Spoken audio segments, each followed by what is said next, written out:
துளாராசிக்கான கார்த்திகை மாச ராசி பலனை பார்க்க போறோம். கொஞ்சம் யார்ட்டையும் நீங்க பார்த்து கொஞ்சம் கவனமா பேசணும். டென்ஷன் ஆகும், டக்குன்னு கோவப்படக்கூடாது. சாமிக்கு மாலை போட ஐடியா இருக்கவங்க சிறப்பா மாலை போடலாம். மனைவியோட கொஞ்சம் அட்ஜஸ்ட் பண்ணி போறது நல்லது. கொஞ்சம் தாம்பத்திய சுகத்துல கோவப்பட்டு அசிங்கப்படுற நிலைமை ஏற்படும். கொஞ்சம் கவனமா இருக்கணும்.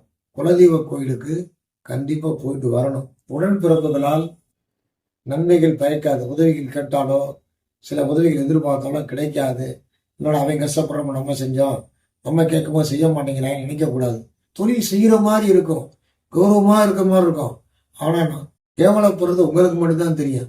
பணம் இல்லாம கஷ்டப்படுறது உங்களுக்கு தான் தெரியும். 10ஆம் இட குரு பதவி இருந்தால் பதவி பறிபோகும். புரியுதுங்களா? முயற்சி செய்தால் பதவி கிடைக்கும். ஆக மொத்தத்துல 10ஆம் இட குரு அதிசார குருவா இருந்து உங்களுக்கு இருக்கிறதுனால பாதிப்புகளை கொடுத்தாலும் பண கஷ்டம் இருக்காது. முயற்சி செய்தால் கண்டிப்பா நடக்கும். ஏன்னா துளாராசிக்கு அவர் ஆப்போசிட்டான கிரகம் 10ல் உட்கார்ந்துருக்காரு. அதனால நல்லதுதான் செய்வாரு. மற்றபடி இம்மாத கார்த்திகை மாத பலன்கள் பாத்தீங்கன்னா உங்களுக்கு குரு பகவான நன்மை நடக்க இருக்கிறதுனால சிறப்பா இருக்கும். வாழ்க வளமுடன். வணக்கம்.